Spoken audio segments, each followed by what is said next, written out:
Hello, everyone, and welcome to Bookercast, the podcast where books come to life. And I'm so excited to dive into another amazing story with all of you. Whether you're a bookworm or just love a good story, this is the place for you. Every episode, we explore incredible books, talk about their stories and characters, and share insights that'll make you fall in love with reading all over again. All right, let's not keep you waiting any longer. Get comfortable, and let's jump right into it. Sounds good. All right, diving right in today, we're taking a look at Christina Lauren's The Paradise Problem. This one's a romance novel, but with a little twist. Oh, yeah. Definitely not your typical rom-com setup. So, to set the scene, picture this.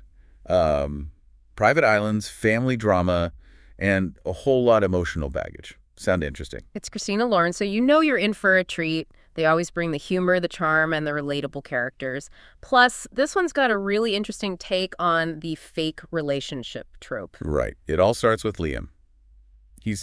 Let's just say he's got a slight inheritance problem. Basically, he needs a wife and fast, or he's going to lose a fortune. It's like one of those classic movie plots, right? Yeah. But here's where things get really wild. Liam's the grandson of the Weston Foods empire. You know, like the Weston Foods empire. Yeah, the listener might need a minute to process that. I know I did. But anyway, Anna, our leading lady, she's struggling financially. So this whole fake wife thing seems like a pretty good deal, at least at first. Until she finds herself whisked away to a private island. And not just any island. We're talking about Pulo Jinga. It's like something out of a dream. Luxurious villas, pristine beaches. You name it, this place has it. It's all very glamorous. But beneath the surface, there's this simmering tension. Family secrets, betrayals, and the weight of all those expectations. Yeah, the setting might be idyllic, but the characters are dealing with some very real, very messy problems. It's that contrast that makes it so interesting, I think. So let's talk about our protagonists. First, we have Liam, rich, handsome heir to a fortune, but there's more to him than meets the eye. Oh, absolutely. He's trapped under his father's thumb, desperate to break free and find his own path. Classic tale of family duty versus personal freedom. And then there's Anna, a strong, independent artist who's fiercely loyal to her family. She's got this down-to-earth humor that's just instantly likable. It's a classic opposites attract scenario, right? They're thrown together in this fake marriage, but you can see the sparks flying from the start. Did you buy their initial connection, or did it feel a little forced to you? You know, I was actually surprised by how quickly their relationship felt genuine. Like, remember that late-night pizza scene?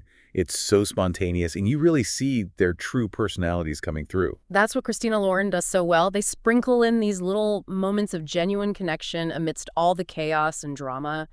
And that jellyfish scene, Liam goes full-on protector mode. Talk about a swoon-worthy moment. Yeah. And Anna, she doesn't just stand there and let him take over. She's resourceful, quick-thinking, and even a little bit sassy. It's not just about physical attraction either. They have these deep conversations, sharing their vulnerabilities, building a foundation for something real. But let's not forget about the elephant in the room, or rather, the controlling patriarch in the mansion. Liam's father, Ray, he's a piece of work. Remember that breakfast scene where he humiliates the waitress? Oh man, that was brutal. Talk about a power trip. It's like a microcosm of the whole family dynamic. Ray is at the top, calling all the shots, and everyone else is just trying to survive. And Liam's brother, Alex, he's no angel either. He might seem charming on the surface, but he's got his own agenda. That wedding toast, total disaster. Talk about a family full of secrets and betrayals. And poor Liam's stuck right in the middle of it. Remember, he's got this ticking time bomb of an inheritance hanging over his head. 5 years or he loses it all. It's like this constant pressure cooker. Yeah. And then there's the loophole in the trust. If Liam's siblings contest the marriage, he gets to keep everything. That's where things start to get really interesting. It gives Liam the leverage to stand up to his father, to finally take control of his own life. Talk about a power shift. But the question is, can he actually do it? Can he defy his family and risk everything for love? Well, that's what we're going to find out in the next part of our deep dive. So far, I'm hooked. I can't wait to see what happens next. What about you? Were you pulled into the drama, or did the whole over-the-top setting make it hard to connect with the characters? Oh, I'm definitely invested. The setting might be glamorous, but the emotions are raw and real. I'm eager to see how Liam and Anna navigate the fallout from Alex's bombshell and whether their feelings can survive the Weston family drama. And there's still so much to unpack. We haven't even touched on the deeper themes of love, personal growth, and the pressure to conform to societal expectations. Plus, we need to talk about Christina Lauren's signature humor. It's what makes their books so addictive, don't you think? Absolutely. They manage to find the funny even in the most dramatic situations, and it just makes the whole reading experience that much more enjoyable.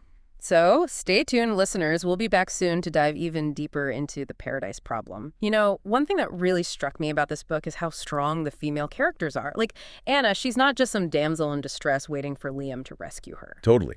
She holds her own, even with all the craziness of the Weston family swirling around her. Remember when she negotiates the terms of their fake marriage? Oh, yeah, she lays down the law, makes sure she's not getting taken advantage of. It's so refreshing to see a female character who knows her worth and isn't afraid to demand respect. And it's not just Anna either. Liam's sister, Charlie, she's a total rock star. Oh, I love Charlie. She's got this warmth and genuine kindness about her, even amidst all the family drama. And she sees right through Liam and Anna's whole fake marriage act. Doesn't bat an eye, just accepts them for who they are. And then there's Blair, Liam's sister-in-law. Oh, Blair. She's been through the ringer with this family. She offers some great advice and support to Anna. The women in this book are definitely a force to be reckoned with. They're not just sitting on the sidelines. They're making things happen. Absolutely. But speaking of making things happen, let's talk about the setting.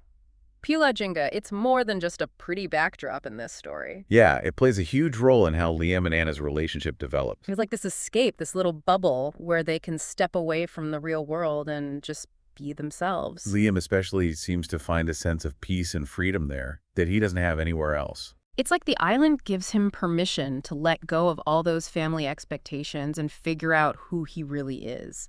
And of course, that journey of self-discovery happens alongside Anna. The island becomes this shared space where they can let their guard down, have real conversations, without the pressure of the outside world.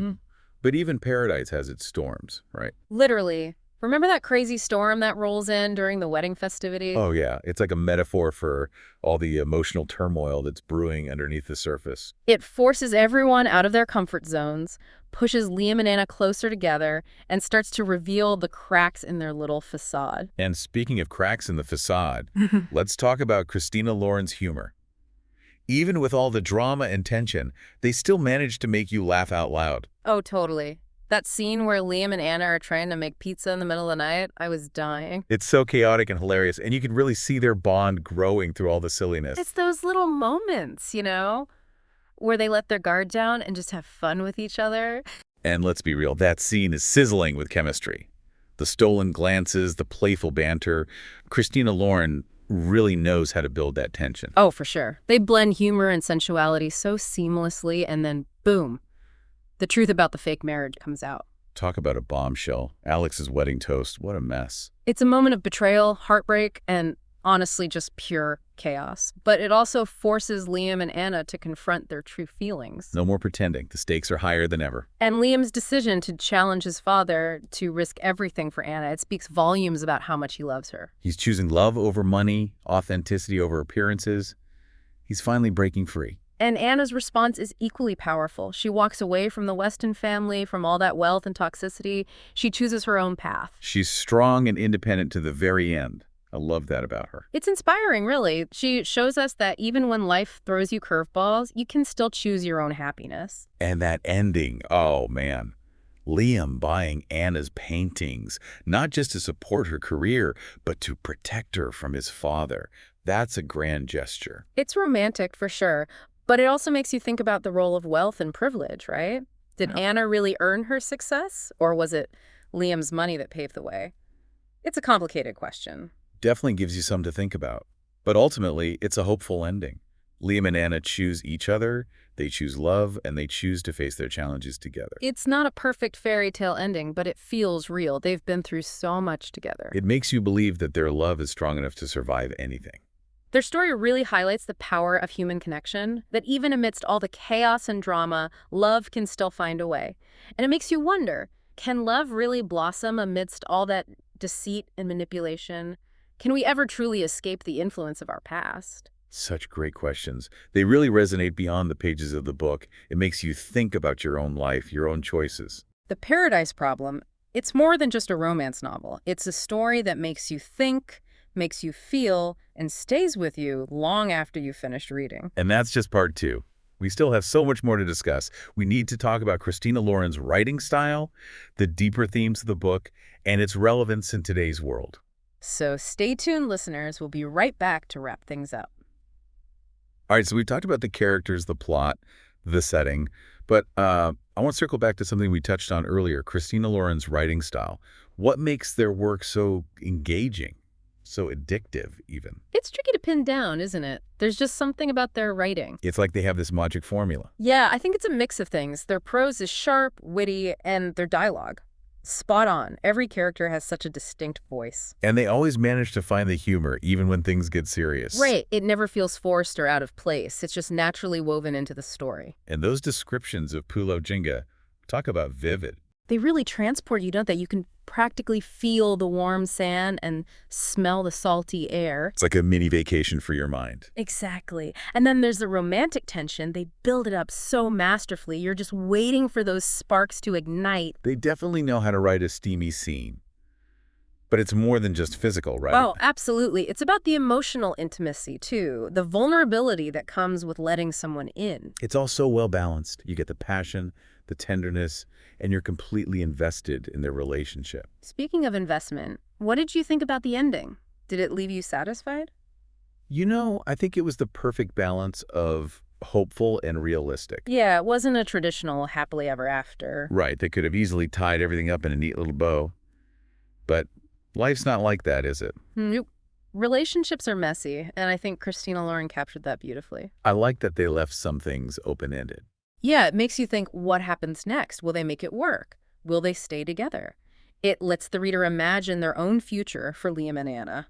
It's like the story continues even after you close the book. Exactly. And that, I think, is part of what makes The Paradise Problem so special. It's a book that stays with you, that makes you think, makes you feel, and it sparks conversations.